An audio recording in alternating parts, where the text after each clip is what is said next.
بسم اللہ الرحمن الرحیم۔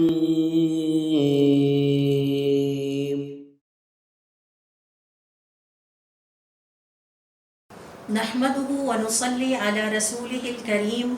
اعوذ باللہ من الشیطان الرجیم بسم اللہ الرحمن الرحیم رب اشرح لي صدری ویسر لي امری واحلل عقدۃ من لسانی یفقهوا قولی۔ اپنے پچھلے سیشن میں ہم نے سورۃ البقرہ کے حوالے سے ایک تھیم کو اسٹڈی کیا تھا، اور میں نے آپ سے شیئر کیا تھا کہ سورۃ البقرہ کی ایک خوبی یہ ہے کہ اس میں بہت سارے موضوعات پائے جاتے ہیں، اور ہم نے ان میں سے ایک موضوع کو سلیکٹ کیا تھا، اور وہ تھا ہدایت کے راستے میں رکاوٹیں۔ علماء کرام نے اور مفسرین کرام نے سورت کو اسٹڈی کرنے کے بعد تقریباً 50 کے قریب ایسی رکاوٹوں کی نشاندہی کی ہے جس کا ذکر اللہ رب العزت نے سورۃ البقرہ میں کیا ہے۔ اسی حوالے سے میں نے آپ سے یہ بھی شیئر کیا تھا کہ سورۃ البقرہ کا سورۃ الفاتحہ کے ساتھ تعلق یہ ہے کہ سورۃ الفاتحہ میں ہم اللہ رب العزت سے ایک دعا کرتے ہیں، اہدنا الصراط المستقیم، اے اللہ تعالیٰ ہمیں سیدھا راستہ دکھا دے، سیدھے راستے کی ہدایت عطا فرما دے۔ تو سورۃ البقرہ میں اللہ رب العزت ہماری اس دعا کا جواب دیتے ہوئے فوراً فرماتے ہیں، ذالک الکتاب لا ریب فیہ ھدی للمتقین، تم مجھ سے ہدایت مانگتے ہو تو یہ کتاب ہدایت ہے، لیکن یہ سب کے لیے نہیں ہے۔ اللہ رب العزت نے یہ نہیں فرمایا ھدی للمسلمین، یہ تمام مسلمانوں کے لیے ہدایت ہے، بلکہ فرمایا ھدی للمتقین، مسلمانوں میں سے بھی صرف متقین کے لیے ہدایت ہے۔ اور متقین کون ہوتے ہیں؟ جو تقوی اختیار کرتے ہیں، اور تقوی اختیار کرنے کا مطلب ہے جو اللہ تعالیٰ کے فرما بردار ہوتے ہیں، یعنی جن کاموں کے کرنے کا اللہ تعالیٰ نے حکم دیا ہے وہ کام کرتے ہیں، اور جن کاموں کے کرنے سے اللہ تعالیٰ نے روکا ہے اس سے اپنے آپ کو باز رکھتے ہیں۔ تو اس کا مطلب یہ ہوا کہ ہدایت کا حصول تقوی یعنی اللہ تعالیٰ کی فرما برداری کے ساتھ مشروط ہے۔ جتنی زیادہ ہم اللہ تعالیٰ کی فرما برداری کرتے چلے جائیں گے اتنی زیادہ ہمیں اس کتاب سے ہدایت ملتی چلی جائے گی، اور اگر ہماری زندگی میں اللہ رب العزت کی نافرمانیوں کی تعداد زیادہ ہے اور فرما برداری کی تعداد کم ہے تو یقیناً اس کا لاجیکل رزلٹ یہ ہے یا منطقی نتیجہ یہ ہے کہ اتنی ہی ہمیں اس کتاب سے کم ہدایت ملے گی۔ لہٰذا ہمیں اپنی زندگی سے اللہ رب العزت کی نافرمانیوں کو ایلیمینیٹ کرنا ہوگا تاکہ ہم اللہ رب العزت کی ہدایت کو پا سکیں۔ پھر اس حوالے سے میں نے آپ سے چند ایسی غلطیوں کی جو کہ انسانی رویوں میں اور انسانوں کے اندر پائی جاتی ہیں، ان کے بیہیویئر میں، ان کی عادتوں میں اور ان کے رویوں میں، اور ان کا ذکر اللہ رب العزت نے سورۃ البقرہ میں کیا ہے کہ یہ غلطیاں انسانوں کی ہدایت کے حصول میں رکاوٹ کا باعث بنتی ہیں۔ ان میں سے چند کو ہم نے یہاں پہ اسٹڈی کیا تھا۔ مثال کے طور پر دنیا کی محبت، حق اور باطل کو مکس کر دینا یعنی کلیئرٹی نہ ہونا، دین اسلام کے کانسیپٹس کے حوالے سے، اس کی بلیفز کے حوالے سے، اس کی ڈاکٹرائنز کے حوالے سے کلیئر مائنڈڈ نہ ہونا، اسی طرح سے مسائل میں بہت زیادہ بحث مباحثہ کر کے ان کو الجھاتے چلے جانا، جیسے بنی اسرائیل نے اپنے ایک مسئلے کو الجھا کے انتہائی کمپلیکیٹڈ کر دیا، اور اس کے بعد وہ اس کو اللہ رب العزت کے حکم کو بجا لانے میں مشکلات کا شکار ہو گئے۔ پھر حسد ایک ایسی بیماری ہے، کسی بھی قسم کا حسد ہو تو یہ ایک ایسی بیماری ہے جو کہ ہدایت کے حصول کے راستے میں رکاوٹ بنتی ہے۔ پھر اللہ رب العزت نے سورۃ البقرہ میں ذکر کیا کہ صحابہ کرام رضوان اللہ علیہم اجمعین کے طور طریقوں سے منہ موڑنا اور یہودیوں اور عیسائیوں کے طور طریقوں کو اپنی زندگی میں شامل کرنا ہدایت کے راستے میں رکاوٹ کا باعث بنتا ہے۔ علم کو چھپانا، جبکہ وہ علم ہمارے پاس آ گیا ہے، اللہ رب العزت نے ہر حوالے سے حق اور باطل کو واضح کر دیا ہے، اس کے باوجود اگر اس کو چھپایا جاتا ہے تو اس سے بھی ہدایت کے حصول میں کمی واقع ہوتی ہے۔ شیطان کے نقش قدم کی پیروی کرنا، بالکل اسی طرح سے جیسے حضرت آدم علیہ السلام سے یہ غلطی ہوئی اور وہ شیطان کے بہکاوے میں آ کے، شیطان کے وسوسے میں آ کے، شیطان کے پیدا کردہ شبہ میں آ کے ایک غلطی کر بیٹھے اور شیطان کے نقش قدم کی پیروی انہوں نے کی، اور اس کے نتیجے میں اللہ رب العزت کی نعمتوں سے محروم ہوئے اور اللہ رب العزت کی نظر سے گر گئے۔ پھر اسی طرح سے دیکھیے اندھا دھند تقلید، یہ سوچے بغیر، کرٹیکلی ایویلیویٹ کیے بغیر کہ یہ کام مجھے کرنا چاہیے یا نہیں کرنا چاہیے، اور کیا اس کام کا کرنا اللہ رب العزت کو پسند ہے یا نہیں، محض اس لیے کرتے چلے جانا کہ لوگوں کی دیکھا دیکھی کہ سب کر رہے ہیں لہٰذا ہم بھی کریں گے، یہ وہ غلطی ہے جو کہ ہدایت کے حصول کے راستے میں رکاوٹ بنتی ہے۔ اسی طرح سے ہم نے سیکھا کہ کفر، اور اس کا ذکر اللہ تعالیٰ نے سورۃ البقرہ کی آیت نمبر 264 میں کیٹیگوریکلی بہت کلیئر الفاظ میں یہ کہہ کے کیا ہے، وَاللَّهُ لَا يَهْدِي الْقَوْمِ الْكَافِرِينَ، اللہ تعالیٰ کفر کرنے والوں کو کبھی بھی ہدایت عطا نہیں کرتے، تو کفر کرنا بھی ہدایت سے محرومی کا باعث بنتا ہے۔ اسی طرح سے گناہ کی طرف دوبارہ پلٹ آنا اور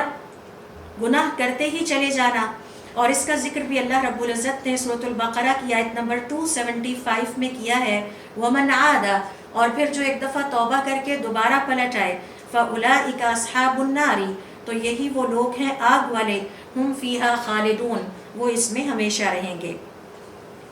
اسی طرح سے ایک اور ہماری غلطی، ایک اور ہمارا غلط رویہ ہدایت کے حصول کے راستے میں رکاوٹ بنتا ہے، اور اللہ رب العزت نے اس کا ذکر بھی سورۃ البقرہ میں فرمایا ہے۔ دیکھیے آیت نمبر 44 جس میں اللہ رب العزت کا ارشاد ہے، اور یہ غلطی ہے جو علم اللہ رب العزت نے عطا کیا ہے اس پر عمل نہ کرنا۔ اس حوالے سے اللہ رب العزت کا ارشاد ہے، أَتَأْمُرُونَ النَّاسَ بِالْبِرِّ، کیا تم لوگوں کو نیکی کا حکم دیتے ہو، وَتَنْسَوْنَ أَنفُسَكُمْ، اور اپنے آپ کو بھلا دیتے ہو، یعنی خود اس پہ عمل نہیں کرتے، وَأَنْتُمْ تَتْلُونَ الْكِتَابَ، حالانکہ تم کتاب کو پڑھتے ہو، أَفَلَا تَعْقِلُونَ، تو تم عقل کیوں نہیں کرتے۔ تو جو علم اللہ رب العزت عطا فرما دے، اگر اس پر عمل نہیں کیا جائے گا تو ہدایت کے حصول میں یہ غلطی بھی رکاوٹ بنتی ہے۔ یہ تو تھا ایک چھوٹا سا ریکال ہم نے کیا کہ ہم نے اپنے پچھلے لیسن میں سورۃ البقرہ کے حوالے سے کیا سیکھا تھا۔ آج اسی حوالے سے ایک نئے ٹاپک کو سیکھنے کی کوشش کریں گے، اور یہ تھیم بھی میں نے سورۃ البقرہ سے ہی پک کیا ہے، اور یہ ہے کہ ہدایت کے حصول کے کون سے اسباب اور ذرائع ہیں جو اللہ رب العزت نے تقریباً 20 کے قریب سورۃ البقرہ میں ہی مینشن کر دیے ہیں۔ یعنی سورۃ الفاتحہ میں ہم نے سیکھا کہ ہم نے اللہ تعالیٰ سے ہدایت مانگنی ہے، پھر سورۃ البقرہ میں ہم نے سیکھا کہ ہماری کچھ غلطیاں ایسی ہوتی ہیں جو ہدایت کے حصول کے راستے میں رکاوٹ کا باعث بنتی ہیں۔ اب ہم آج یہ سیکھنے جا رہے ہیں سورۃ البقرہ ہی سے،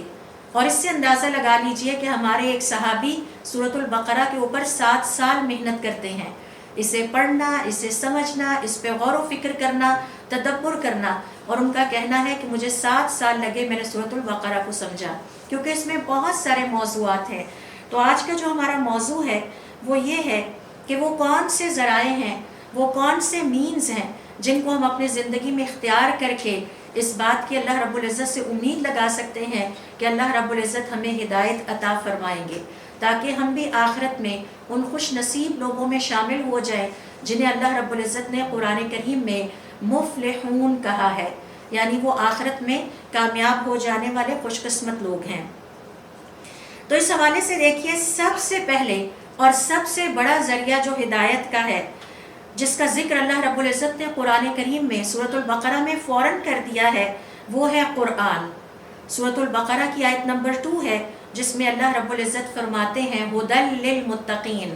لہٰذا جو مسلمان یہ خواہش رکھتا ہو کہ وہ اپنی زندگی میں ہدایت کو پا جائے، اسے چاہیے کہ قرآن کریم کو مضبوطی سے تھام لے۔ یہ وہ اللہ رب العزت کی رسی ہے کہ جس نے اسے تھام لیا اس کی دنیا اور آخرت سنور جائے گی۔ تو اللہ رب العزت نے خود فرمایا ہدی للمتقین، یہ قرآن کریم اللہ تعالیٰ کے فرما برداروں کو ہدایت عطا کرنے کا ذریعہ بنتا ہے۔ تو فرما برداری پہلی شرط ہے، اور اس کے بعد اللہ رب العزت کی طرف سے ہدایت عطا ہونا شروع ہو جائے گی۔ اور اس کا مطلب یہ ہے، علماء کرام کا یہ کہنا ہے کہ اگر ہم چاہتے ہیں کہ ہمیں قرآن کریم سے ہدایت ملے، یہ تو طے ہو گیا کہ اس قرآن کریم سے سب کو ہدایت نہیں مل سکتی۔ اگر اس قرآن کریم سے سب کو ہدایت ملتی تو مکہ کا ہر شخص مسلمان ہو جاتا، حضور اکرم صلی اللہ علیہ وسلم کے دور کا ہر انسان ہدایت یافتہ ہو جاتا۔ تو اس کا مطلب ہے کہ یہاں پر ہمارے سوچ بچار اور ہمارے سوچنے کا ایک اہم ترین مقام ہے کہ کیوں بعض لوگ قرآن کریم سے ہدایت پا جاتے ہیں اور بعض قرآن کریم سے ہدایت نہیں پاتے۔ تو علماء کرام کا یہ کہنا ہے کہ قرآن کریم سے ہدایت پانے کی شرط یہ ہے کہ اسے قلب سلیم کے ساتھ پڑھا جائے، سمجھا جائے۔ سوال یہ پیدا ہوتا ہے قلب سلیم کیا ہے؟ سلامت دل، صحیح دل، بیمار نہ ہو، جس میں کسی قسم کی روحانی بیماری نہ پائی جاتی ہو، اخلاقی بیماریوں سے پاک دل۔ دل کی خرابی کی سب سے بڑی شکل یا دل کی بیماری کی سب سے بڑی شکل شرک ہے، لہٰذا اگر کسی کے دل میں شرک پایا جاتا ہے کسی بھی قسم کا، وہ قرآن کریم کی ہدایت سے محروم رہ جائے گا۔ اگر کسی کے دل میں حسد پایا جاتا ہے، اخلاقی برائیاں پائی جاتی ہیں، کسی کے لیے نفرت اور کینے اور غصے کے جذبات پائے جاتے ہیں، تو ایسا دل بھی قرآن کریم کی ہدایت سے محروم ہو جائے گا۔ تو ہمیں پہلے اپنے دل کی سلامتی کو یقینی بنانا ہوگا تاکہ ہم قرآن کریم کی ہدایت ہے اس تک پہنچ سکیں۔ تو یہ علماء کرام کا یہ کہنا ہے کہ پہلے اپنے دل کو ہر طرح کی خرابیوں سے، ہر طرح کے بگاڑ سے، ہر طرح کی بیماریوں سے خالی کر لیجئے، اور صرف اللہ رب العزت کا تقوی اس دل میں ہونا چاہیے، اور اللہ رب العزت کے پاس یا اس کا کلام جب پڑھنے لگیں تو اس میں اللہ رب العزت کے لیے خشوع اور خضوع ہونا چاہیے۔ کسی قسم کی گمراہی ہمارے دل میں نہیں ہونی چاہیے، یہ بھی دل کی بیماریوں میں سے ایک ہے۔ جب ہم اس طرح کے صاف دل کے ساتھ قرآن کریم کو پڑھیں گے، جیسا کہ حضرت عثمان رضی اللہ تعالیٰ عنہ فرمایا کرتے تھے، اگر تمہارے دل پاکیزہ ہوتے تو کبھی بھی قرآن کریم کی تلاوت سے تمہیں اکتاہٹ محسوس نہ ہوتی۔ تو دلوں کو پاک کرنے کے بعد جب قرآن کریم کا مطالعہ کیا جائے گا تو پھر آپ دیکھیے گا کہ قرآن کریم اپنے راز آپ پر کھولنا شروع کر دے گا، اور اس کی ہدایت سے ہم مستفید ہونا شروع ہو جائیں گے۔ تو اللہ رب العزت ہمیں ہمت اور توفیق عطا فرمائے کہ ہم اپنے دل کی صفائی پر خاص طور پر توجہ دیں، اسے پاکیزہ کر لیں تاکہ اللہ رب العزت کے کلام سے ہمیں ہدایت نصیب ہو۔ تو پہلی جو چیز ہدایت کے حصول کا ذریعہ بنتی ہے وہ قرآن کریم ہے۔ آپ جتنا وقت قرآن کریم کے ساتھ گزاریں گے، آپ جتنا اس میں غور و فکر اور تدبر کریں گے اور صاف دل کے ساتھ اس کی تلاوت کریں گے، اتنا ہی یہ اپنے راز آپ کے اوپر کھولتا چلا جائے گا۔ دوسرا فیکٹر جس کا ذکر اللہ رب العزت نے قرآن کریم میں کیا ہے کہ اگر ہم اس کو اپنی زندگی کا حصہ بنا لیں تو اس سے بھی ہماری ہدایت میں اضافہ ہو سکتا ہے اور ہمیں ہدایت مل سکتی ہے، اور ہم ان لوگوں میں شامل ہو سکتے ہیں جن کے بارے میں ہم سورۃ الفاتحہ میں کہتے ہیں الذین انعمت علیہم، جن پر تیرا انعام ہوا۔ وہ دوسرا فیکٹر ہے علم۔ علم کا ذکر یہاں پر اللہ رب العزت نے سورۃ البقرہ کی 31 نمبر آیت میں کیا ہے کہ جیسے جیسے آپ کے علم میں نکھار آتا جائے گا، آپ کے دین کے علم میں اضافہ ہوتا چلا جائے گا، اسی تناسب کے ساتھ، اسی ریشو کے ساتھ آپ کے دل میں ہدایت کے لیے اور اپنے دین کے لیے محبت اور شوق میں اضافہ ہوتا چلا جائے گا۔ تو علم حاصل کریں، ہر روز آپ کے دین کے حوالے سے جو علم ہے اس میں کم از کم ایک نقطے کا اضافہ تو ضرور ہونا چاہیے۔ دیکھیے سورۃ البقرہ کی آیت نمبر 31 جس میں اللہ رب العزت فرماتے ہیں وَعَلَّمَ آدَمَ الْأَسْمَاءَ كُلَّهَا، اللہ رب العزت نے آدم علیہ السلام کی تخلیق کے بعد انہیں تمام نام سکھائے۔ ثُمَّ عَرَضَهُمْ عَلَى الْمَلَائِكَةِ، پھر اللہ رب العزت نے آدم علیہ السلام کو فرشتوں پر پیش کیا۔ فَقَالَ، اور فرمایا أَنْبِئُونِي بِأَسْمَاءِ هَؤُلَاءِ، اے فرشتوں ذرا مجھے یہ سارے نام تم سناؤ، ان کنتم صادقین، اگر تم ہو سچے۔ یہاں نوٹ کرنے کی بات یہ ہے کہ وہ علم جو کہ ہمیں ہدایت تک پہنچانے والا ہو، وہ علم ہوتا ہے جو اللہ رب العزت نے ہمیں سکھایا ہے یا حضور اکرم صلی اللہ علیہ وسلم کے ذریعے سے ہم تک پہنچا ہے۔ اور علم کی ڈیفینیشن ہی یہ ہے، علماء کرام کا یہ کہنا ہے العلم ما قال اللہ وقال الرسول، علم صرف وہی ہے جو اللہ رب العزت نے فرمایا اور جو حضور اکرم صلی اللہ علیہ وسلم نے فرمایا۔ دوسرے الفاظ میں علم صرف یہی ہے جس کو ہم ڈیوائن نالج کہتے ہیں۔ باقی جتنے بھی ہم اپنی دنیا کی زندگی میں سیکھتے ہیں وہ فنون ہیں، وہ پیسہ کمانے کے لیے ہم سیکھتے ہیں، مادی دنیا کی ضروریات پوری کرنے کے لیے سیکھتے ہیں، مثال کے طور پر کوئی ڈاکٹر بن جاتا ہے، کوئی انجینئر بن جاتا ہے، یا کوئی انجینئر کی مختلف قسم کی آگے پھر جو ہیں وہ اسپیشلائزیشنز ہیں، تو یہ علم نہیں ہے۔ علم صرف وہی ہے جو اللہ تعالیٰ نے فرمایا اور جو حضور اکرم صلی اللہ علیہ وسلم نے فرمایا، باقی تمام فنون کہلاتے ہیں، وہ فن ہے، وہ علم نہیں ہے۔ تو یہاں پر جو اللہ رب العزت نے حضرت آدم علیہ السلام کو علم عطا کیا تھا، یہ حضرت آدم علیہ السلام کی ایک فضیلت تھی فرشتوں پر اور دیگر مخلوقات پر، کہ اللہ تعالیٰ نے وہ علم صرف اور صرف حضرت آدم علیہ السلام کو سکھایا، نہ وہ علم فرشتوں کے پاس تھا اور نہ ہی دیگر مخلوقات میں سے کسی کو وہ علم عطا کیا تھا۔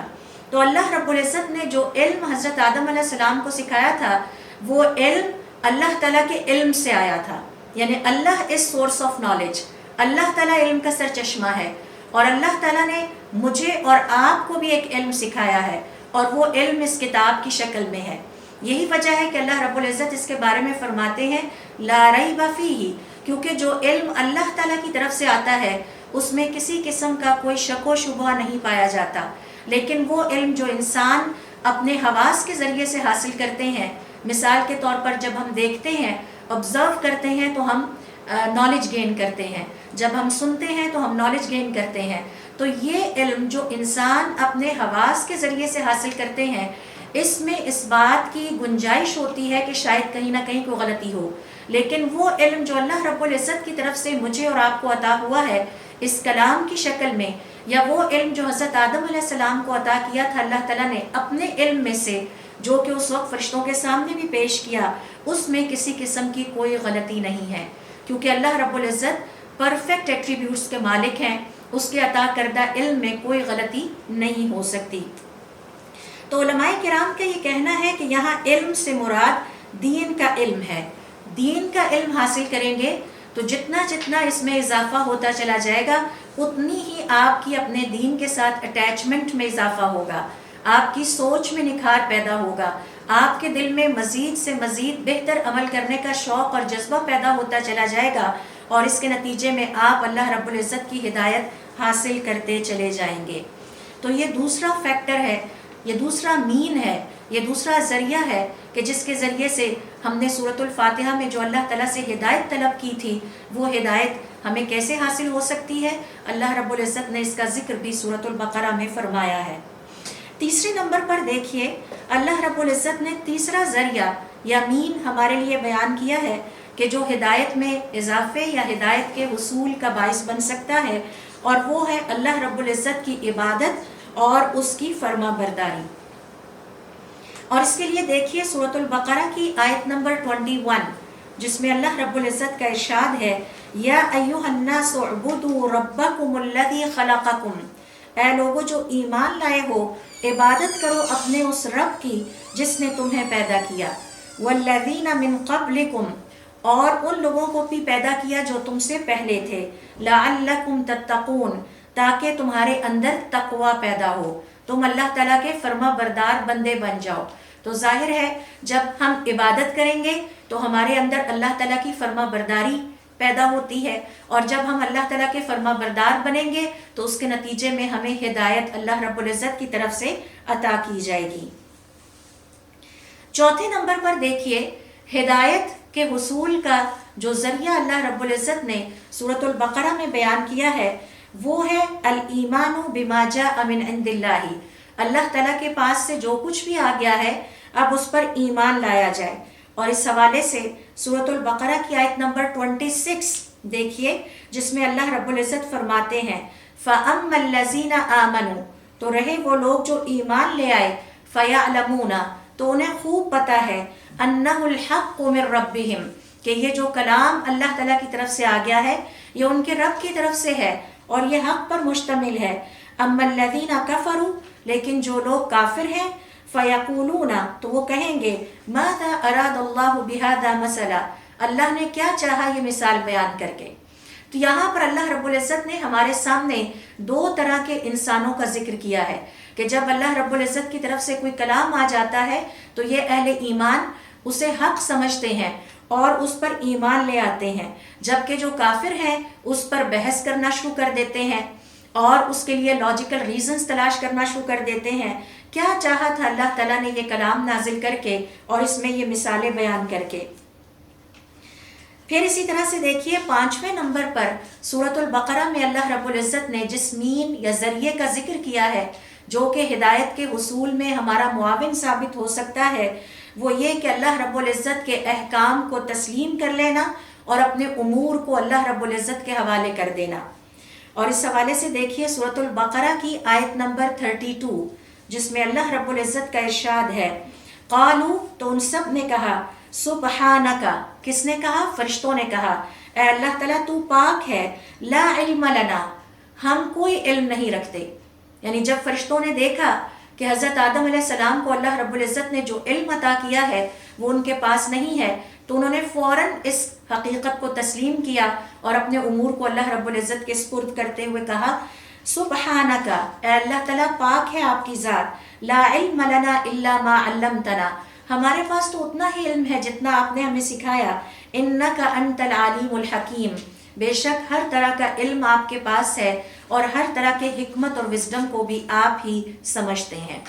تو اللہ رب العزت کے حوالے اپنے امور کو کر دینا اور اللہ رب العزت کے احکامات کو تسلیم کر لینا، یہ بھی ہدایت کے حصول میں ہمارے معاون ثابت ہو سکتا ہے. اور یاد رکھیے مسلمان اللہ رب العزت کے احکام، اللہ رب العزت کے فیصلوں کو تسلیم کرنے والا ہوتا ہے، ان پر بحث کرنے والا یا ان پر اعتراض کرنے والا نہیں ہوتا.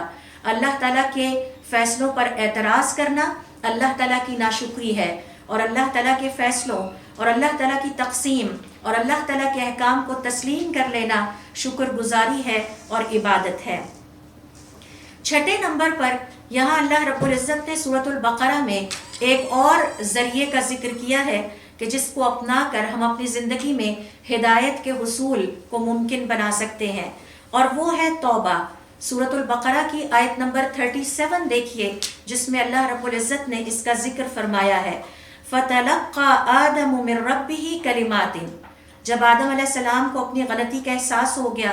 شیطان کے نقش قدم کی پیروی کرتے ہوئے اللہ رب العزت کی نافرمانی کر بیٹھے اور ان سے وہ نعمتیں چھن گئیں جو اللہ رب العزت نے انہیں عطا کی تھیں، تو اب انہیں اپنی غلطی کا احساس ہوا. انہوں نے اپنے رب کی طرف پلٹنا چاہا. وہ تعلق جو ٹوٹ گیا تھا اللہ تعالیٰ کی ایک نافرمانی کی وجہ سے، وہ دوبارہ اس کو اب چاہتے تھے کہ کسی طرح سے میری اور اللہ تعالیٰ کی ریکنسیلیشن ہو جائے. تو اس کے لیے فَتَلَقَّى آدَمُ مِن رَبِّهِ كَلِمَاتٍ تو آدم علیہ السلام نے چند مخصوص کلمات ایک دفعہ پھر اپنے رب سے سیکھے. گویا توبہ کرنا بھی ہمیں اللہ تعالیٰ نے سکھائی ہے. فَتَابَ عَلَيْهِ تو اللہ رب العزت نے ان کلمات کے ذریعے سے حضرت آدم علیہ السلام کی توبہ قبول کر لی. اِنَّهُ هُوَ التَّوَّابُ الرَّحِيمُ بے شک اللہ تعالیٰ ہے ہی خوب توبہ قبول کرنے والا، بار بار توبہ قبول کرنے والا اور رحم کرنے والا.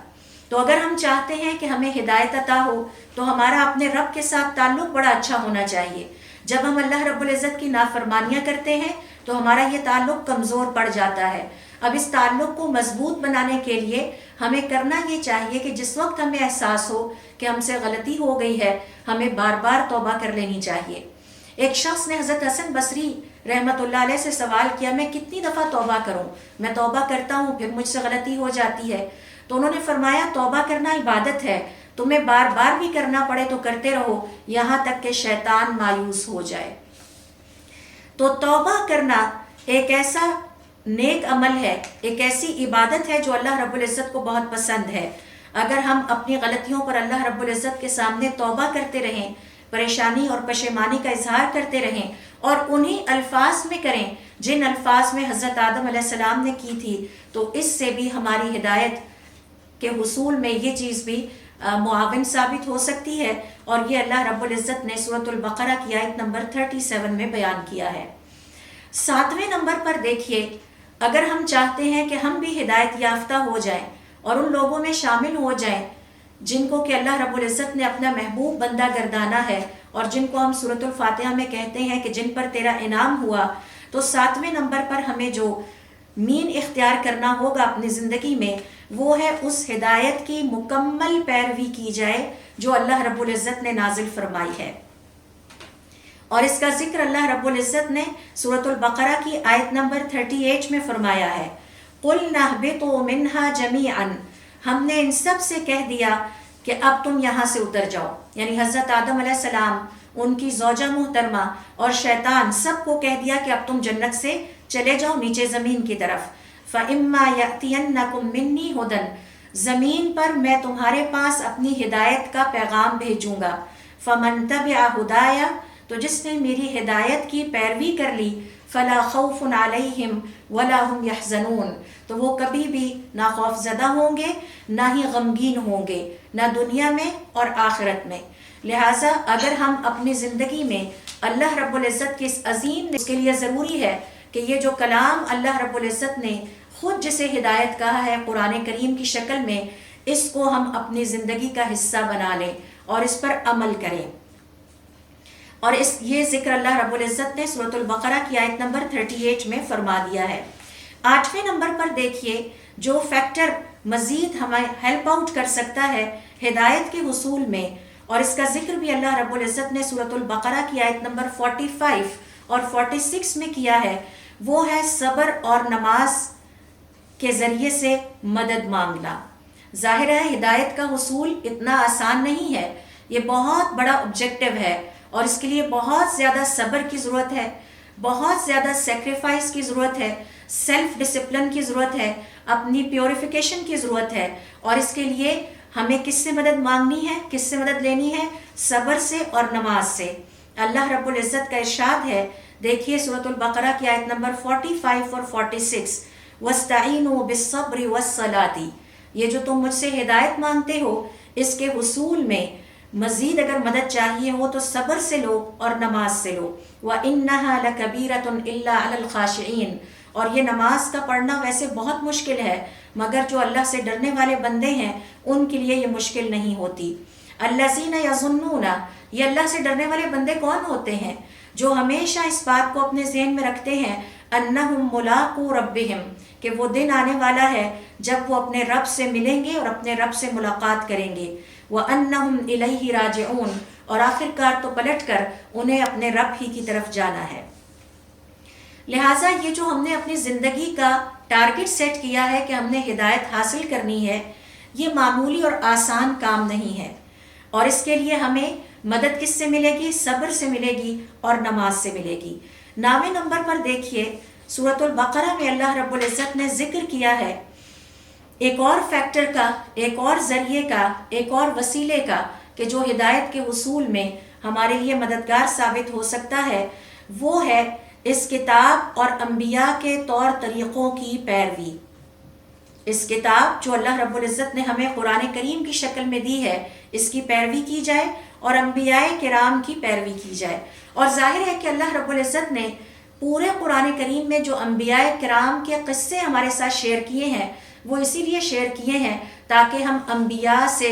زندگی گزارنے کا سلیقہ سیکھیں، اللہ رب العزت کا ادب اور اللہ رب العزت کا احترام اور اس کی اطاعت گزاری اور فرما برداری کا سلیقہ ان انبیاء سے سیکھیں۔ یہ انبیاء ہمارے رول ماڈل ہیں، جیسا کہ میں نے آپ سے ابھی شیئر کیا کہ حضرت آدم علیہ السلام نے جن الفاظ کے ساتھ توبہ کی تھی، انہی الفاظ کے ساتھ ہمیں بھی اللہ رب العزت کی بارگاہ میں اپنی غلطیوں پر توبہ کرنی چاہیے اور بار بار کرنی چاہیے۔ امام ابن القیم رحمۃ اللہ علیہ فرماتے ہیں اپنی غلطیوں پر توبہ کرنے میں تاخیر کرنا بھی غلطی ہے، اس پر بھی اللہ تعالیٰ سے توبہ کیجیے۔ یہ بھی ایک بہت بڑی غلطی ہے کہ ہم نے اللہ تعالیٰ کی نافرمانی کی اور پھر اس پر ہمیں احساس نہیں ہوا اور ہم نے اللہ تعالیٰ سے توبہ نہیں کی۔ لہٰذا یہ جو کتاب ہے، ایک تو ہمیں اس کی پیروی کرنی ہے ہدایت حاصل کرنے کے لیے، اور انبیاء کرام کے طور طریقوں کی پیروی کرنی ہے، اور اس کے لیے دیکھیے سورۃ البقرہ کی آیت نمبر 82 جس میں اللہ رب العزت نے اس وسیلے کا اور اس ذریعے کا ذکر فرمایا ہے۔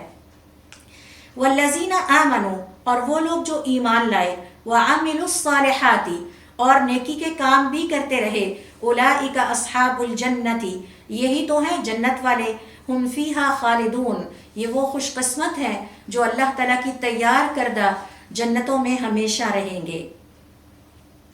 اس کے لیے سورۃ البقرہ کی آیت نمبر 53 ہے جس میں اللہ رب العزت کا ارشاد ہے وَإِذْ آتَيْنَا مُوسَى الْكِتَابَ، اور جب ہم نے موسیٰ علیہ السلام کو کتاب عطا کی، والفرقان، اور شریعت عطا کی جو حق اور باطل میں تمیز کرنے والی تھی، لعلکم تہتدون، تاکہ وہ سب ہدایت پا جائیں۔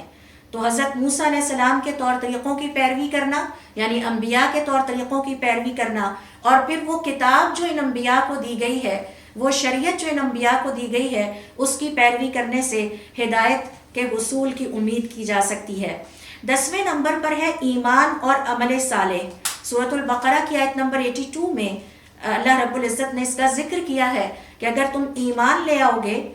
اور ایمان لانا ہی کافی نہیں ہے، ہمیں کوشش یہ کرنا ہے کہ ہمارا ایمان گرو کرتا رہے۔ جیسے جیسے ایمان میں اضافہ ہوتا چلا جائے گا، اسی ریشو کے ساتھ ہدایت میں بھی اضافہ ہوتا چلا جائے گا۔ ایمان اور عمل صالح، تو اس حوالے سے اللہ رب العزت سورۃ البقرہ کی آیت نمبر 82 میں فرماتے ہیں والذین آمنوا وعملوا الصالحات، اور وہ لوگ جو ایمان لائے اور ساتھ نیکی کے کام بھی کرتے رہے، اولئک اصحاب الجنت، یہی ہیں وہ جنت والے، ہم فیہا خالدون، وہ اس میں ہمیشہ رہیں گے۔ 11ویں نمبر پر دیکھیے اللہ رب العزت نے جس وسیلے کا یہاں ذکر کیا ہے جو ہدایت کے حصول میں ہمارے لیے مددگار ثابت ہو سکتا ہے، وہ ہے الایمان بالملائکۃ، اللہ تعالیٰ کے فرشتوں پر ایمان لانا، کیونکہ یہ فرشتے ہمارے ساتھی ہیں، یہ فرشتے ہمارے لیے دعائیں کرتے ہیں، یہ فرشتے اللہ رب العزت کے سامنے ہمارے لیے سفارشیں کرتے ہیں، یہ فرشتے اللہ کے حکم سے ہماری حفاظت کرتے ہیں، یہ فرشتے ہمارے ہر وقت کے ساتھی ہیں، حتیٰ کہ جب تنہائی میں ہم یہ سمجھتے ہیں کہ ہم اکیلے ہیں، اس وقت بھی ہم اکیلے نہیں ہوتے، اللہ تعالیٰ کے یہ فرشتے ہمارے ساتھ ہوتے ہیں۔ جب ہم نماز پڑھ کے فارغ ہوتے ہیں تو حضور اکرم صلی اللہ علیہ وسلم فرماتے ہیں کہ جب تم نماز پڑھ کے فارغ ہو تو نماز سے اٹھنے میں جلدی نہ کرو، بلکہ اسی جگہ پر بیٹھ کے اللہ تعالیٰ سے مغفرت کی دعا کرتے رہا کرو، اور جتنی دیر تک تم وہاں بیٹھے رہو گے اتنی دیر تک فرشتوں کی جماعت تمہارے ساتھ بیٹھی تمہارے لیے مغفرت کی دعا کرتی رہتی ہے۔ لہٰذا کبھی بھی نماز پڑھ کے فوراً ان قیمتی لمحات کو ضائع نہ کریں، بیٹھے رہا کریں، ان کے وجود کو محسوس کریں، اور ان کی دعائیں سمیٹنے کے لیے کچھ منٹ یا کچھ وقت ضرور نکالیں، اور بہت تسلی کے ساتھ نماز کے بعد بھی بیٹھنے کے بعد جب آپ کو یقین ہو جائے کہ آپ نے کافی وقت گزار لیا ہے تو پھر اپنا جائے نماز لپیٹیں۔ تو یہ جو فرشتے ہیں جو اللہ رب العزت کی طرف سے ہمارے مددگار ہیں، ان پر ایمان لانا ہمارے ایمان کا حصہ ہے، اور ان پر ایمان لانا سورۃ البقرہ کے مطابق ہماری ہدایت کے حصول کا ذریعہ ہے۔ سورۃ البقرہ کی آیت نمبر 97 دیکھیے، جس میں اللہ رب العزت کا ارشاد ہے، قل، ان سے کہہ دیجئے اے محمد صلی اللہ علیہ وآلہ وسلم، من کان عدوا لجبریل، اور جو کوئی بھی دشمن ہوا جبریل علیہ السلام کا، فإنہ نزلہ علی قلبک بإذن اللہ، تو یہ بات یاد رکھیے کہ وہ اللہ رب العزت کے حکم سے آپ پر نازل ہوتا ہے، مصدقا لما بین یدیہ، ایسا کلام لے کر جو آپ سے پہلے آنے والے کلام کی تصدیق کرتا ہے، وہدن، اور یہ کلام ہدایت کا باعث ہے، وبشریٰ للمؤمنین، اور مومنوں کے لیے اس میں بڑی خوشخبریاں ہیں۔ اب یہ جو جبریل علیہ السلام ہیں، اللہ رب العزت کے فرشتے ہیں، اللہ تعالیٰ کے حکم سے وہ انسانیت کی بھلائی کا ایک بہت بڑا کام سر انجام دے رہے ہیں، اور وہ کام کیا ہے کہ وہ ہدایت کا پیغام لے کر انسانوں تک پہنچانے کا بندوبست کر رہے ہیں۔ اب اگر ان فرشتوں پر ایمان نہیں لائیں گے، اور یہ دشمنی کی سب سے بڑی شکل ہے، تو پھر اس ہدایت کا حصول کیسے ممکن ہے جو ان فرشتوں کے ذریعے سے اللہ رب العزت نے ہم تک پہنچایا ہے۔ لہٰذا ان فرشتوں پر ایمان لانا ہمارے ایمان کا لازمی حصہ ہے اور ہونا چاہیے۔ 12ویں نمبر پر دیکھیے سورۃ البقرہ میں اللہ رب العزت نے ایک اور مین کا ذکر کیا ہے، ایک اور ذریعہ جو کہ ہدایت کے حصول کا باعث بن سکتا ہے، وہ ہے ایمان اور تقوی، یعنی ایمان اور اللہ رب العزت کی فرما برداری۔ اس کے لیے دیکھیے سورۃ البقرہ کی آیت نمبر 103، جس میں اللہ رب العزت کا ارشاد ہے، وَلَوْ أَنَّهُمْ آمَنُوا، اگر یہ ایمان لے آتے، وَاتَّقَوْا، اور اللہ رب العزت کی فرما برداری اختیار کرتے، لَمَثُوبَةٌ مِّنْ عِنْدِ اللَّهِ خَيْرٌ، تو انہیں اللہ رب العزت کی طرف سے عظیم الشان ریوارڈز ملتے، لَوْ كَانُوا يَعْلَمُونَ، اگر انہیں پتہ ہوتا اور اگر انہیں شعور ہوتا۔ تو ایک کم عقل انسان ہی زندگی میں اللہ تعالیٰ کی نافرمانی کا فیصلہ کر سکتا ہے. ایک کم عقل اور نادان انسان ہی اپنی آخرت کی تباہی اور بربادی کا فیصلہ کر کے اللہ رب العزت کی نافرمانیوں پر مشتمل زندگی گزارتا ہے. تو اللہ تعالیٰ فرماتے ہیں کہ اگر یہ ایمان لے آتے اور اللہ تعالیٰ کا کہنا مان لیتے، اللہ تعالیٰ کے فرما بردار بن جاتے، تو انہیں ہدایت جیسی عظیم نعمت عطا ہو جاتی. پھر 13ویں نمبر پر دیکھیے کہ اگر ہم چاہتے ہیں سورۃ البقرہ کے مطابق کہ ہمیں اللہ رب العزت کی عطا کردہ یہ عظیم نعمت جو کہ باقی تمام نعمتوں کی تکمیل کرتی ہے، یہ ہدایت عطا ہو جائے، تو اس کا ایک اور ذریعہ ہے نماز اور زکوٰۃ کی ادائیگی. سورۃ البقرہ کی آیت نمبر 110 میں اللہ رب العزت نے اس کا ذکر فرمایا ہے وَأَقِيمُوا الصَّلَاةَ، اور نمازوں کو قائم کرو. نماز قائم کرنے سے مراد کیا ہے؟ علماء کرام کا یہ کہنا ہے کہ نماز قائم کرنے سے مراد یہ ہے کہ نماز کے تمام ارکان، تمام واجبات کو پوری صدق دل کے ساتھ اور اخلاص کے ساتھ اللہ تعالیٰ کے لیے پورا کیا جائے. ہمیں پتہ ہونا چاہیے کہ ہماری نمازوں کے فرائض کیا ہیں، سنن کیا ہیں، واجبات کیا ہیں، ارکان کیا ہیں، ان سب کو پورا کرنا. اور جب اللہ تعالیٰ فرماتے ہیں وَأَقِيمُوا الصَّلَاةَ، تو اس سے مراد تمام فرض نمازیں بھی ہیں، تمام سنتیں بھی ہیں اور تمام نوافل بھی ہیں. اس میں تہجد کی نماز بھی آ جاتی ہے اور چاشت کی نماز بھی آ جاتی ہے. وَآتُوا الزَّكَاةَ، اور زکوٰۃ ادا کرتے رہو. وَمَا تُقَدِّمُوا لِأَنفُسِكُم مِّن خَيْرٍ، اور جو خیر بھی تم اپنے لیے کرو گے تجدوہ عند اللہ، اسے آگے جا کر اللہ کے پاس ضرور پاؤ گے. ان اللہ بما تعملون بصیر، اللہ تعالیٰ تمہارے تمام عملوں کو خوب دیکھ رہا ہے. تو یہ جو نماز ہے اور زکوٰۃ کا ادا کرنا ہے، انتہائی خوش دلی کے ساتھ اس کو اگر کیا جائے، اس کے تمام ارکان کو ذہن میں رکھتے ہوئے، تو یہ بھی ہمارے لیے ہدایت کا ذریعہ بن سکتے ہیں. سورۃ البقرہ کی آیت نمبر 110 میں اللہ رب العزت نے اس کا ذکر فرمایا ہے. 14ویں نمبر پر دیکھیے اللہ رب العزت نے سورۃ البقرہ میں ایک اور اہم ترین فیکٹر کا ذکر فرمایا کہ اسے بھی اپنی زندگی کا حصہ بنا لیجئے، اور وہ ہے اللہ رب العزت کے لیے کمپلیٹ سبمیشن، مکمل طور پر اللہ تعالیٰ کے لیے اپنے آپ کو اللہ تعالیٰ کے سپرد کر دینا. اور اس حوالے سے دیکھیے سورۃ البقرہ کی 111 سے لے کر 112 آیت میں اللہ رب العزت نے اس حقیقت کا ذکر فرمایا ہے بلا من اسلم وجہہ، کیوں نہیں جو اپنے آپ کو مکمل طور پر اللہ رب العزت کے حوالے کر دے، کمپلیٹ سبمیشن والی کنڈیشن پہ آ جائے. وَهُوَ مُحْسِنٌ، اور پھر وہ احسان کرنے والا بھی ہو. سورۃ البقرہ کا ایک اور تھیم یہ ہے کہ اس میں اللہ رب العزت نے اسلام کے 3 درجے بیان کیے ہیں. پہلا ہے اسلام، دوسرا ہے ایمان، اور تیسرا ہے احسان. انشاءاللہ کبھی وقت ملا تو ان تینوں درجوں پر بھی بات ہوگی. تو ہم میں سے کچھ لوگ ابھی پہلے درجے پہ ہیں اور وہ اسلام ہے، کچھ ایمان والے درجے پہ پہنچ چکے ہیں. فیتھ کے یہ ڈفرنٹ جسے کہہ سکتے ہیں آپ گریڈز ہیں، درجے ہیں. جسے آپ کہہ سکتے ہیں جو احسان ہے وہ A گریڈ ہے، ایمان جو ہے وہ B گریڈ ہے، اور اسلام جو ہے وہ C گریڈ ہے. تو اسلام، ایمان اور احسان. تو یہاں اللہ رب العزت فرماتے ہیں وَهُوَ مُحْسِنٌ، اور وہ بہت اچھے طریقے سے یعنی A گریڈ کے ایمان کے ساتھ اس کو کرنے والا ہے. فَلَهُ أَجْرُهُ عِنْدَ رَبِّهِ، تو اس کا اجر اس کے رب کے پاس ہے. وَلَا خَوْفٌ عَلَيْهِمْ، نہ تو وہ ڈرے گا دنیا کی زندگی میں نہ آخرت کی زندگی میں. وَلَا هُمْ يَحْزَنُونَ، اور نہ ہی یہ لوگ کبھی غمگین ہوں گے، انہیں غم نہیں آئے گا.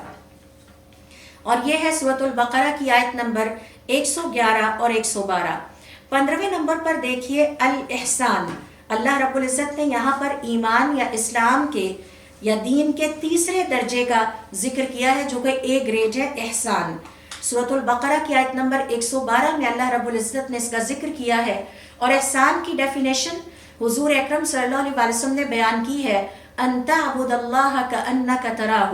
تم اللہ رب العزت کی عبادت اس طرح کرو گویا کہ تم اسے دیکھ رہے ہو، اور اگر تم اسے نہیں دیکھ رہے تو کم از کم یہ شعور ہمارے ذہن میں ہو کہ وہ ہمیں دیکھ رہا ہے، ہم کبھی بھی تنہا نہیں ہیں. تو اللہ رب العزت نے یہاں پر بیان فرمایا ہے سورۃ البقرہ کی آیت نمبر 112 میں کہ جو احسان کے ساتھ اللہ رب العزت کی عبادت کرے گا اسے ہدایت عطا ہوگی. 16 نمبر پر دیکھیے ہدایت کے عطا کرنے کے لیے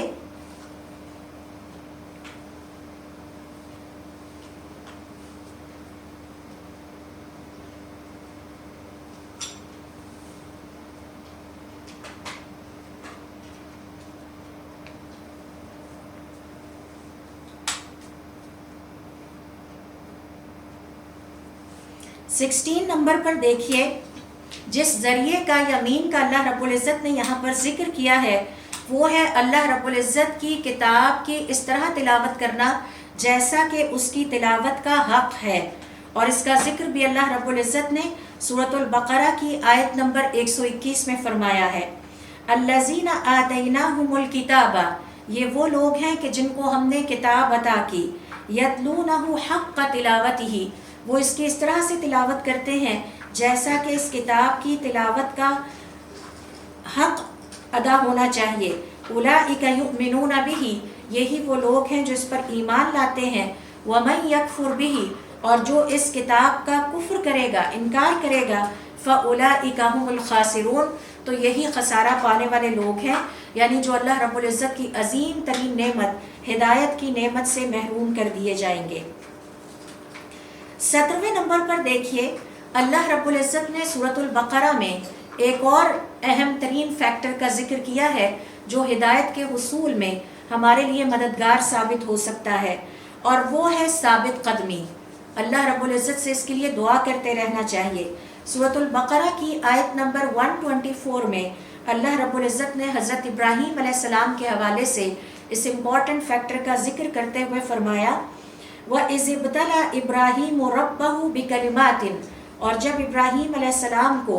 اس کے رب نے چند باتوں سے آزمایا، فَأَتَمَّهُنَّ، تو حضرت ابراہیم علیہ السلام اپنے اس امتحان میں پورا اترے۔ قال، اللہ تعالیٰ نے فرمایا، انی جاعلک للناس اماما، اے ابراہیم علیہ السلام، چونکہ ہم نے اب تمہیں ہر طرح سے آزما لیا ہے، تمہارا امتحان لے لیا ہے اور تم اس امتحان میں پورے اترے ہو، لہٰذا اب ہم تمہیں کل انسانیت کے لیے امام بنائیں گے۔ قال، تو حضرت ابراہیم علیہ السلام نے فوراً فرمایا، وَمِن ذُرِّيَّتِي، اور میری اولادوں میں سے بھی، چونکہ اولاد سے انسان کو محبت بہت ہوتی ہے اور وہ اپنی اولاد کے لیے بھی خیر چاہتا ہے۔ قال، اللہ رب العزت نے فرمایا، لا ینال عہد الظالمین، جو میرے نافرمان ظالم ہوں گے ان کو اس وعدے سے، اس کمٹمنٹ سے کوئی فائدہ نہیں پہنچے گا۔ تو ثابت قدم رہنا، اللہ رب العزت کے دین پر مسلسل عمل کرتے رہنا، پیچھے نہ ہٹنا، مستقل مزاجی کے ساتھ، کنسسٹنسی کے ساتھ اس دین پر عمل کرتے رہنا، اس سے بھی ہدایت توقع کی جاتی ہے کہ ایسے انسان کو اللہ رب العزت ہدایت جیسی عظیم نعمت عطا فرمائیں گے۔ 18 نمبر پر دیکھیے، سورۃ البقرہ کی آیت نمبر 127 میں اللہ رب العزت نے ایک اور ذریعے کا یہاں پر ذکر کیا ہے، اور وہ ہے دعا۔ ہدایت چاہتے ہیں تو اللہ رب العزت سے دعا کیجئے، اپنے لیے چاہتے ہیں تب بھی، اپنے پیاروں کے لیے چاہتے ہیں تب بھی اللہ رب العزت سے مانگیں کہ اللہ تعالیٰ مجھے بھی اور ان سب کو ہدایت عطا فرما۔ سورۃ البقرہ کی آیت نمبر 127 میں اللہ رب العزت یہاں پر حضرت ابراہیم علیہ السلام کی اس دعا کا ذکر ہمارے لیے بطور نمونہ کر رہے ہیں۔ وَإِذْ يَرْفَعُ إِبْرَاهِيمُ الْقَوَاعِدَ مِنَ الْبَيْتِ، اور جب اللہ رب العزت کے اس گھر کی بنیادیں حضرت ابراہیم علیہ السلام اٹھا رہے تھے، وَإِسْمَاعِيلُ، اور ان کے بیٹے حضرت اسماعیل علیہ السلام، رَبَّنَا تَقَبَّلْ مِنَّا، اے اللہ تعالیٰ ہماری یہ ساری کوششیں قبول کیجئے، اِنَّكَ أَنْتَ السَّمِيعُ الْعَلِيمُ، آپ ہی نے تو ہماری دعائیں سننی ہیں اور آپ ہی ہمارے دل کی خواہشات کو جانتے ہیں۔ تو چونکہ اللہ تعالیٰ سننے والا ہے، اللہ تعالیٰ علم رکھنے والا ہے، وہ جانتا ہے کہ آپ اس سے ہدایت مانگ رہے ہیں، وہ سننے والا ہے، لہٰذا اس سے ہدایت مانگیے۔ اور یہ مینر بھی ہمیں اللہ رب العزت نے سورۃ البقرہ میں سکھایا ہے۔ پھر 19 نمبر پر دیکھیے کہ اللہ رب العزت نے سورۃ البقرہ کی آیت نمبر 130 سے لے کر 131 میں ایک اور امپورٹنٹ ترین فیکٹر کا ذکر کیا ہے کہ اسے اپنی زندگی میں اپنا لیجئے تاکہ آپ ہدایت جیسی نعمت کو پا سکیں، اور وہ ہے حضرت ابراہیم علیہ السلام کے طور طریقوں کی پیروی کرنا۔ اللہ رب العزت کا ارشاد ہے، وَمَن يَرْغَبُ عَن مِلَّةِ إِبْرَاهِيمَ، اور جو ابراہیم علیہ السلام کے طور طریقوں سے منہ موڑ لے، کون ہے جو منہ موڑ لے؟ إِلَّا مَنْ سَفِهَ نَفْسَهُ، مگر کم عقل اور نادان انسان ہی۔ وَلَقَدِ اصْطَفَيْنَاهُ فِي الدُّنْيَا، حضرت ابراہیم علیہ السلام وہ شاندار انسان تھے جنہیں ہم نے پوری دنیا کے انسانوں میں سے اپنے لیے چن لیا۔ وَإِنَّهُ فِي الْآخِرَةِ لَمِنَ الصَّالِحِينَ، اور آخرت میں بھی وہ ہمارے صالحین بندوں کے ساتھ اٹھائے جائیں گے۔ اذ قال له ربه اسلم، ان کی فرما برداری کی خوبصورتی دیکھیے۔ اللہ تعالیٰ حضرت ابراہیم علیہ السلام کی ایک ادا ہم سے بیان کر رہے ہیں کہ جب ان کے رب نے ان سے کہا مسلمان ہو جاؤ، قال اسلمت لرب العالمین، بغیر کسی بحث کے، بغیر کسی قیل اور قال کے انہوں نے فوراً فرمایا میں اللہ رب العزت کے لیے اپنے سر کو جھکاتا ہوں، یعنی میں مسلمان ہوتا ہوں۔ پھر دیکھیے سورۃ البقرہ کی آیت نمبر 135 میں اللہ رب العزت نے ایک دفعہ پھر ان کے طور طریقوں کو اپریشیٹ کرتے ہوئے فرمایا وَقَالُوا، اے محمد صلی اللہ علیہ وسلم ان سب سے کہہ دیجئے كُونُوا هُودًا أَوْ نَصَارَىٰ، چاہے آپ یہودی ہو جائیں چاہے آپ عیسائی ہو جائیں، تہتدوا، ہدایت نہیں پائیں گے، قُلْ بَلْ مِلَّةَ إِبْرَاهِيمَ حَنِيفًا، صرف اور صرف حضرت ابراہیم علیہ السلام کے طور طریقوں کو اپنا کر ہی آپ ہدایت پا سکتے ہیں۔ وَمَا كَانَ مِنَ الْمُشْرِكِينَ، اور ان کی سب سے بڑی خوبی یہ تھی کہ ان کا دل شرک سے پاک تھا، ان کے دل اور دماغ میں شرک جیسی بیماری اور بگاڑ نہیں پایا جاتا تھا۔ 20ویں نمبر پر اللہ رب العزت نے سورۃ البقرہ میں جس فیکٹر کا ذکر کیا ہے جو کہ ہدایت کا ذریعہ بنتا ہے، وہ یہ کہ تمام پیغمبروں پر جو کچھ نازل کیا گیا اس پر بھی ایمان لایا جائے۔ اس کے لیے دیکھیے سورۃ البقرہ کی آیت نمبر 136 جس میں اللہ رب العزت کا ارشاد ہے قولوا، کہہ دیجئے آمنا باللہ، ہم ایمان لائے اللہ پر، وما انزل الینا، اور جو اللہ تعالیٰ نے یہ کلام پاک ہم پر نازل کر دیا یا جو شریعت ہم پر نازل کر دی، وما انزل الی ابراہیم، اور اس سے پہلے جو کچھ اللہ تعالیٰ نے ابراہیم علیہ السلام پر نازل فرمایا، واسماعیل، اور اسماعیل علیہ السلام پر، واسحاق، اور اسحاق علیہ السلام پر، ویعقوب، اور یعقوب علیہ السلام پر، والاسباط، اور ان کی نسلوں پر، وما اوتی موسیٰ وعیسیٰ، اور اللہ تعالیٰ نے جو شریعتیں جو ہدایت کا پیغام حضرت موسیٰ علیہ السلام کو عطا فرمایا اور حضرت عیسیٰ علیہ السلام کو بھی عطا کیا، وما اوتی النبیون من ربہم، اور جو کچھ بھی انبیاء کو عطا کیا گیا ان کے رب کی طرف سے، لا نفرق بین احد منہم، ہم ان تمام انبیاء میں کوئی تفریق نہیں کرتے، ونحن لہ مسلمون، اور ہم اللہ رب العزت کے مکمل فرما بردار ہیں۔ تو یہ ہے وہ 20واں فیکٹر جو کہ اللہ رب العزت نے سورۃ البقرہ میں بیان کیا ہے کہ اگر ہم چاہتے ہیں کہ ہمیں اللہ تعالیٰ کی طرف سے ہدایت نصیب ہو تو ہمیں اللہ رب العزت کے جتنے بھی پیغمبر ہیں ان سب کو برابر عزت دینا ہوگی، اور اس بات کا ایمان اور اس بات کا اقرار کرنا ہوگا کہ اللہ رب العزت نے جو کچھ ان پر نازل کیا ہم اس کو تسلیم کرتے ہیں۔ 21ویں نمبر پر دیکھیے اللہ رب العزت نے سورۃ البقرہ کی آیت نمبر 137 میں اس ذریعے کا ذکر کیا ہے کہ اگر ہم چاہتے ہیں کہ ہم ہدایت یافتہ ہو جائیں، ہمیں اللہ رب العزت کی طرف سے ہدایت نصیب ہو، تو ہمیں صحابہ کرام رضوان اللہ علیہم جیسا ایمان لانا ہوگا۔ اس سے پہلے ہم سیکھ آئے ہیں رکاوٹوں کے حوالے سے کہ اگر ہمارے طور طریقے، ہمارے عمل صحابہ کرام رضوان اللہ علیہم اجمعین جیسے نہیں ہوتے تو ہم کبھی بھی ہدایت تک نہیں پہنچ سکتے۔ وہاں بھی اللہ تعالیٰ نے حضور اکرم صلی اللہ علیہ وسلم کے ساتھیوں یعنی صحابہ کرام رضوان اللہ علیہم اجمعین کی تعریف بیان فرمائی، اور یہاں بھی ہمیں سکھا رہے ہیں کہ آپ کا ایمان بھی ویسا ہی ہونا چاہیے جیسا کہ صحابہ کرام رضوان اللہ علیہم اجمعین کا ایمان تھا۔ سورۃ البقرہ کی آیت نمبر 137 دیکھیے فَإِنْ آمَنُوا بِمِثْلِ مَا آمَنْتُمْ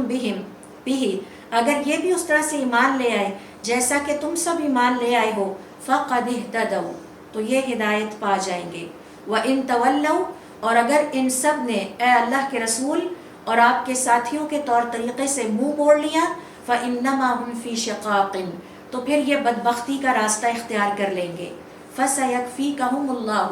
ان قریب ان کے لیے اللہ ہی کافی ہوگا، وَهُوَ السَّمِيعُ الْعَلِيمُ، اور وہ خوب دیکھنے والا ہے اور سننے والا ہے۔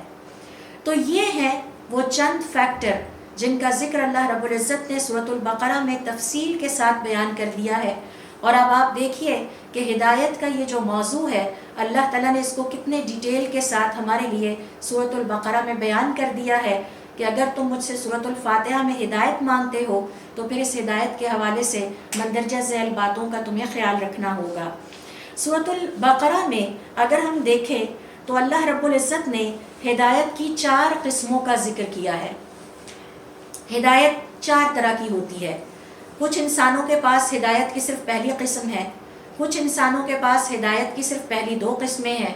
کچھ اس کے 3rd قسم تک پہنچ چکے ہیں، اور کچھ جو انبیاء، صدیقین، صالحین، شہداء تھے وہ ہدایت کی 4 قسموں کو پا چکے ہیں۔ تو آئیے ذرا سورۃ البقرہ کی روشنی میں دیکھتے ہیں کہ ہدایت کی یہ 4 قسمیں کون سی ہیں، اور اس کے بعد ہم سیلف ایویلویشن کر سکتے ہیں کہ ہم کہاں کھڑے ہیں، ہم نے ابھی کتنا سفر طے کیا ہے، اور ایمان کا ابھی کتنا سفر اور کتنے مقام اور کتنے سٹیشنز باقی ہیں۔ تو اس حوالے سے دیکھیے کہ یہ جو نفع بخش ہدایت ہے سورۃ البقرہ کی روشنی میں یہ 4 طرح کی ہے، 4 قسموں کی ہے۔ نمبر 1، الہدایۃ الی مصالح الدنیا۔ اللہ رب العزت نے اپنی جتنی بھی مخلوقات پیدا کی ہیں ان سب کو یہ سکھا دیا ہے کہ انہوں نے دنیا کی زندگی میں اپنی ضروریات کیسے پوری کرنی ہے، اور اس کا ذکر مثال کے طور پر اللہ رب العزت نے سورہ طٰہٰ کی آیت نمبر 50 میں کیا ہے۔ قال، اس نے کہا، ربنا الذی اعطی کل شیء خلقہ، ہمارا رب تو وہ ہے جس نے ہر چیز کو پیدا کیا، ثم ہدی، پھر اسے ہدایت عطا کر دی۔ انسان کو پتا ہے کہ اس نے اپنا رزق کیسے کمانا ہے،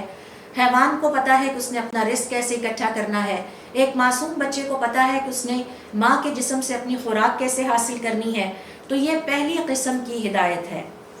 اور سورۃ البقرہ کی بہت ساری آیات میں اللہ رب العزت نے اس پہلی قسم کی ہدایت کا ذکر کیا ہے۔ مثال کے طور پر دیکھیے سورۃ البقرہ کی آیت نمبر 29، هو الذی خلق لکم ما فی الارض جمیعا، وہی تو ہے جس نے تمہارے لیے زمین میں سب کچھ پیدا کیا، ثم استوی الی السماء، پھر وہ آسمان کی طرف متوجہ ہوا، فسواہن 7 سماوات، پھر اس نے ان کو 7 آسمان بنا دیا، وَهُوَ بِكُلِّ شَيْءٍ عَلِيمٌ، اور وہ ہر علم کو گھیرے ہوئے ہے۔ تو یہ جو اللہ رب العزت نے ہمارے لیے زمین میں سب کچھ پیدا کیا ہے اور پھر ہمیں سکھا دیا کہ اس سے ہم نے کیسے فائدہ اٹھانا ہے، کیونکہ علم کا سورس صرف اور صرف اللہ رب العزت کی ذات ہے۔ اسی طرح دیکھیے سورۃ البقرہ کی آیت نمبر 22،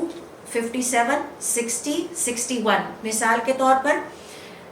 ہدایت کی یہ پہلی قسم عام ہے۔ اللہ رب العزت نے حشرات الارض کو بھی سکھا دیا، ہواؤں کو سکھا دیا کیسے چلنا ہے، بادلوں کو سکھا دیا کیسے برسنا ہے، دیا کہ ہم نے اپنی زندگیاں کیسے گزارنی ہے۔ یہ عام ہدایت ہے جو کہ سب کے پاس ہے۔ دوسری ہدایت کی قسم ہے ہدایت البیان، بیان کی ہدایت۔ مثال کے طور پر دیکھیے سورۃ الرعد کی آیت نمبر 7 میں اللہ رب العزت فرماتے ہیں، انما انت منذر، آپ کا کام تو صرف اور صرف انہیں خبردار کرنا ہے۔ حضور اکرم صلی اللہ علیہ وسلم اس کتاب کے ذریعے سے ہمیں خبردار کر رہے ہیں کہ اگر آپ نے اللہ کی فرما برداری کا راستہ اختیار کیا تو اس کے کانسیکوینسز یہ ہیں، اور اگر نافرمانی کا راستہ اختیار کیا تو کانسیکوینسز یہ ہیں۔ اور پھر سورۃ الشورى کی آیت نمبر 52 میں فرمایا وَإِنَّكَ لَتَهْدِي إِلَى صِرَاطٍ مُسْتَقِيمٍ، اے محمد صلی اللہ علیہ وسلم آپ بیان کر کے انہیں بتا رہے ہیں کہ اگر تم ہدایت کا راستہ اختیار کرو گے تو صراط مستقیم پر چلو گے۔ سورۃ البقرہ کی بہت ساری آیات میں اللہ تعالیٰ نے ہدایت کی اس دوسری قسم یعنی ہدایت البیان کا ذکر کیا ہے۔ مثال کے طور پر دیکھیے آیت نمبر 38، 87 اور 53 میں آپ کے سامنے تلاوت کرتی ہوں۔ وَإِذْ آتَيْنَا مُوسَى الْكِتَابَ، اور جب ہم نے موسیٰ علیہ السلام کو کتاب عطا کی، تو یہ جو کتاب ہے یہ بیان کی ہدایت ہے۔ اللہ تعالیٰ نے آپ کو بیان کر کے بتا دیا کہ ہدایت کا راستہ کیا ہے۔ والفرقان، اور ہم نے ان کو شریعت بھی عطا کی، لعلکم تہتدون، شاید یہ ہدایت پا جائیں۔ تو یہ جو کتاب میرے پاس ہے، یہ جو قرآن کریم ہے جس کے بارے میں اللہ تعالیٰ فرماتے ہیں اسے ٹھہر ٹھہر کے پڑھو، اسے سوچ سمجھ کے پڑھو، اسے اپنی زندگی کا حصہ بنا لو، یہ بیان کی ہدایت ہے۔ پھر اسی طرح سے دیکھیے ہدایت کی تیسری قسم کو ہدایت توفیق کہا جاتا ہے اور ہدایت الہام کہا جاتا ہے، اور اس پر اللہ رب العزت ہی صرف قدرت رکھتے ہیں، اور اللہ رب العزت جس کو چاہتے ہیں توفیق کی ہدایت عطا کر دیتے ہیں۔ ہر شخص 5 وقت کا نمازی نہیں ہے، یہ اس بات کی دلیل ہے کہ کسی کو اللہ تعالیٰ کی طرف سے توفیق عطا ہوتی ہے اور کسی کو نہیں ہوتی۔ ہر شخص ایمان سے اور اسلام سے محبت رکھنے والا نہیں ہے، دین سے محبت رکھنے والا نہیں ہے، یہ اللہ تعالیٰ کی خاص دین ہے، وہ جسے چاہتا ہے عطا کرتا ہے، اور یہ توفیق اور الہام کی ہدایت ہے۔ الہام سے مراد کیا ہے؟ دل میں ڈالنا۔ آپ کے دل میں جب اللہ تعالیٰ یہ خیال ڈال دیں کہ آپ اللہ تعالیٰ سے دعا کریں تو اس کا مطلب ہے کہ اب اللہ تعالیٰ آپ کی مشکل کو آسان کرنا چاہتے ہیں۔ یہ دل میں ہر کسی کے دل میں اللہ رب العزت نہیں ڈالتے، یہ اپنے پیارے بندوں کے دل میں خیال آتا ہے اور پھر وہ اللہ رب العزت کی طرف متوجہ ہوتے ہیں۔ مثال کے طور پر دیکھیے سورہ محمد کی آیت نمبر 17 میں اللہ رب العزت نے ہدایت کی اس تیسری قسم کا ذکر کیا ہے، وَالَّذِينَ اهْتَدَوْا، اور جو اللہ رب العزت کی طرف سے ہدایت یافتہ ہیں، زَادَهُمْ هُدًى، اللہ تعالیٰ ان کی ہدایت میں اضافہ کرتے رہتے ہیں۔ تو اس کا مطلب ہے کہ میرا اور آپ کا چیلنج اور ٹارگٹ اور آبجیکٹو چھوٹا نہیں ہے، ہدایت کا حاصل کر لینا کافی نہیں ہے، بلکہ اس کے بعد اس ہدایت میں اضافے کی کوششیں کرتے رہنا، اس کے طریقے اور وسائل اختیار کرنا، اور پھر اللہ رب العزت سے اس ہدایت کے اضافے کی دعا کرتے رہنا۔ تو اللہ تعالیٰ فرماتے ہیں زادہم ہدا، اللہ تعالیٰ نے ان کی ہدایت میں اضافہ کر دیا، وآتاہم تقواہم، اور ان کا تقوی ان کو عطا کر دیا۔ سورۃ البقرہ کی بہت ساری آیتوں میں اللہ تعالیٰ نے ہدایت کی اس تیسری قسم کا ذکر کیا ہے۔ مثال کے طور پر دیکھیے سورۃ البقرہ کی آیت نمبر 5، جس میں اللہ تعالیٰ نے ہدایت توفیق اور ہدایت الہام کا ذکر کیا ہے۔ اولئک علی ھدی من ربہم، یہ اپنے رب کی طرف سے ایک بہت عظیم نعمت پائے ہوئے ہیں، اور وہ نعمت کیا ہے؟ ہدایت کی نعمت۔ وَأُولَئِكَ هُمُ الْمُفْلِحُونَ، اور یہی آخرت کی حقیقی کامیابی کو پا جائیں گے۔ تو یہ جو آپ کے دل میں دین کی محبت ہے، ایمان کی محبت ہے، اور یہ جو آپ کے دل میں اللہ کے گھر میں جانے کی محبت ہے، زکوٰۃ کو خوش دلی سے ادا کرنا ہے، اور اپنی نمازوں کی حفاظت ہے، حجاب کو اللہ رب العزت کا حکم سمجھ کے اختیار کرنا ہے، یہ عام بات نہیں ہے، یہ اللہ رب العزت کی طرف سے توفیق ہے اور الہام ہے۔ اس نے آپ کے دل میں ڈالا، اس نے آپ کے دل میں ڈالا تو آپ اس کے گھر میں جماعت کے ساتھ نماز ادا کرنے گئے۔ اس نے آپ کے دل میں ڈالا تو آپ نے قرآن کریم کے لیے وقت نکالا اور اسے سوچنے سمجھنے کی محفل میں شامل ہوئے۔ اس نے آپ کے دل میں ڈالا تو آپ نے اللہ رب العزت کی راہ میں مختلف جگہوں پر خرچ کرنے کے لیے پلاننگ کی۔ تو یہ وہ تیسری قسم ہے جو اللہ رب العزت نے سورۃ البقرہ میں ہدایت کے حوالے سے ذکر کی ہے، اور اس کے لیے مزید آیات اگر آپ نے دیکھنی ہو تو دیکھیے آیت نمبر 26، آیت نمبر 62، 120، 137، 143، 257 to 85۔ اب ہم آتے ہیں چوتھی قسم کی طرف۔ جو پہلی تین قسمیں ہیں ان کا تعلق دنیا کی زندگی سے ہے، اور مفسرین کرام کا یہ کہنا ہے کہ چوتھی قسم کا تعلق یعنی چوتھی ہدایت ہمیں آخرت کی زندگی میں عطا ہوگی، اور اس کا ذکر بھی اللہ رب العزت نے سورۃ البقرہ میں کیا ہے اور قرآن کریم میں بھی مختلف جگہوں پر کیا ہے۔ اگر کوئی مسلمان دنیا میں ہدایت کے یہ 3 درجے حاصل کر لیتا ہے تو انشاءاللہ وہ آخرت کی زندگی میں ہدایت کے چوتھے درجے پر ضرور پہنچے گا، یہ اللہ تعالیٰ کا وعدہ ہے، اور اللہ تعالیٰ اپنے وعدوں میں سچا ہے۔ یہ چوتھی قسم کون سی ہے؟ آخرت میں اب جنت میں اپنے گھروں کی طرف ہدایت اور رہنمائی۔ حضور اکرم صلی اللہ علیہ وسلم اپنی حدیث میں فرماتے ہیں قیامت کے دن کچھ خوش نصیب خاندان ایسے ہوں گے جو کہ بہت اطمینان کے ساتھ، چمکتے دمکتے چہروں کے ساتھ، اپنے تمام گھر والوں کے ساتھ ہاتھوں میں ہاتھ ڈالے جنت میں اپنے گھروں کے جا کے دروازے اس طرح سے کھولیں گے جیسے انہیں پہلے ہی پتا تھا کہ یہ ہمارا گھر ہے۔ جس طرح ہمیں دنیا میں اللہ رب العزت کی طرف سے عطا کردہ ہدایت کی ضرورت ہے، اسی طرح سے یہ نعمت آخرت کی زندگی میں بھی ان خوش نصیبوں کو عطا ہوگی جو دنیا کی زندگی میں اللہ رب العزت سے ہدایت طلب کرتے رہے۔ وہ دن جس کے بارے میں اللہ تعالیٰ فرماتے ہیں کہ سارے رشتے ٹوٹ جائیں گے، ساری کششیں ختم ہو جائیں گی، باپ کو اپنے بیٹے کا پتہ نہیں ہوگا، بیٹوں کو اپنے والدین کا پتہ نہیں ہوگا، ماں اپنے بچے کو پھینک دے گی اور بچے اپنے والدین سے بچھڑ جائیں گے، اور اس دن کی ہولناکیوں کے بارے میں پڑھیے۔ حضور اکرم صلی اللہ علیہ وسلم فرماتے ہیں اس دن کچھ خوش قسمت گھرانے ایسے ہوں گے، گھر کے افراد جو ہاتھوں میں ہاتھ ڈالے چمکتے چہرے کے ساتھ، اور ہاتھوں میں ہاتھ ڈالنے کا مطلب کیا ہے؟ اکٹھے ہوں گے، وہ ایک دوسرے سے بچھڑیں گے نہیں۔ تو اس کا مطلب ہے کہ قیامت والے دن ہمارے ان رشتوں کی کیفیت کا انحصار دنیا کی زندگی میں پھر ہمارے اعمال پہ ہوگا، اور وہ ہاتھوں میں ہاتھ ڈالے ایک دوسرے کو بچاتے ہوئے، ان مشکلات سے گزرتے ہوئے جنت میں پہنچ کر اپنے گھروں کے دروازے اس طرح کھولیں گے جیسے انہیں پہلے ہی پتا تھا کہ یہ گھر ان کا ہے،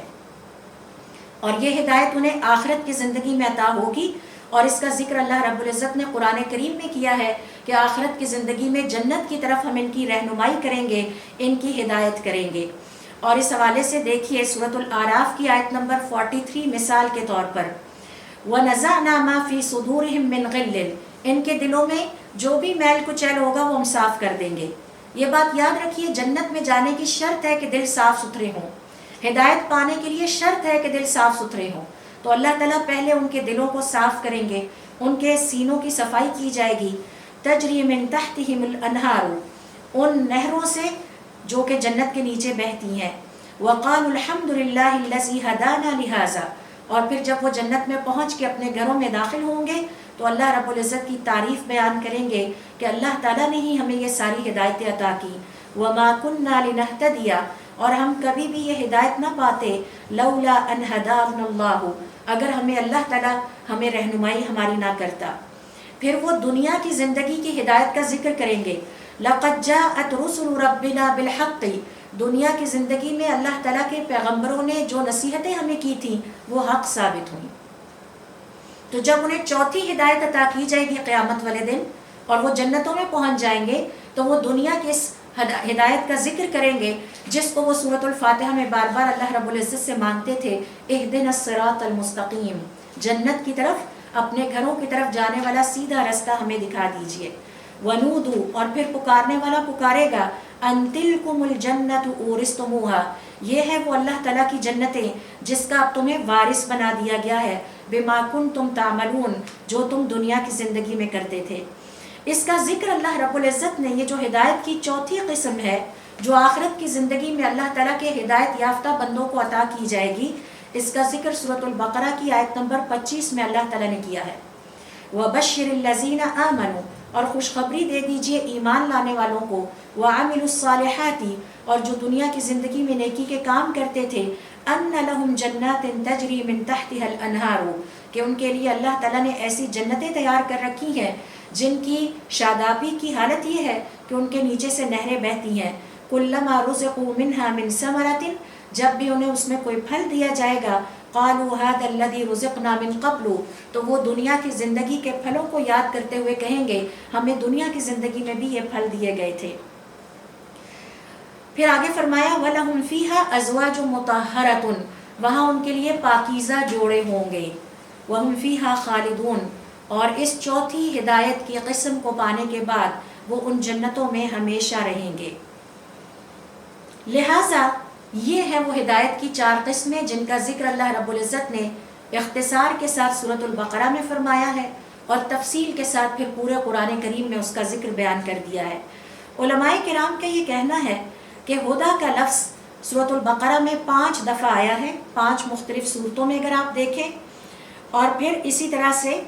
اگر ہم سورۃ البقرہ کا مطالعہ کریں تو یہ بھی پتہ چلتا ہے کہ ہدا دراصل قرآن کریم کا نام ہے، کہ یہ ہدایت ہے، اور یہی وجہ ہے کہ میں نے آپ سے اپنے شروع کے سیشن میں شیئر کیا تھا کہ قرآن کریم کا بیسک تھیم ہدایت ہے، کنٹرولنگ آئیڈیا ہدایت ہے، اس کا بنیادی موضوع ہدایت ہے، اور ہر سورت کا اس موضوع کے ساتھ تعلق ہے۔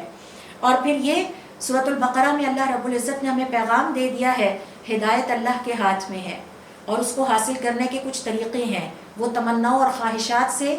حاصل نہیں ہوگی، لہٰذا ان ذریعوں کو اپنی زندگی میں اختیار کیا جائے، ان غلطیوں سے بچا جائے کہ جو ہدایت کے حصول کے راستے میں رکاوٹ بن سکتی ہے۔ اور یہ کہ ہدایت جنوں، اور یہ خاص جو ہدایت کی تیسری قسم ہے یہ جنوں اور انسانوں کے لیے ہے۔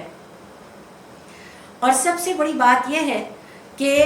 ہدایت جس ہستی کے ذریعے ہم تک پہنچی ان پر ایمان لانا اور ان کا احترام کرنا ہم پر فرض ہے، اور وہ جبرائیل علیہ السلام ہیں۔ اور پھر سب سے اہم ترین بات، اس ہدایت کے نزول کا وقت رمضان کا مہینہ ہے۔ رمضان اور قرآن ٹوئنز ہیں، ان دونوں کا آپس میں بہت گہرا تعلق ہے، لہٰذا ہدایت کا تعلق رمضان کے مہینے سے ہے۔ آئیے اللہ رب العزت سے دعا کرتے ہیں کہ اللہ تعالی ہمیں اس مہینے کی برکتوں اور فضیلتوں کو سمیٹنے کی ہمت اور توفیق عطا فرمائے، اور ہمیں ہمت اور توفیق دے کہ ہم اس ہدایت کو اور اس کے پیغام کو سمجھنے کے لیے وقت نکالیں، اپنے پیاروں کو بھی سکھائیں اور اللہ کی مخلوق تک اس پیغام کو عام کریں۔ سبحانک اللہم و بحمدک، اشہد ان لا الہ الا انت،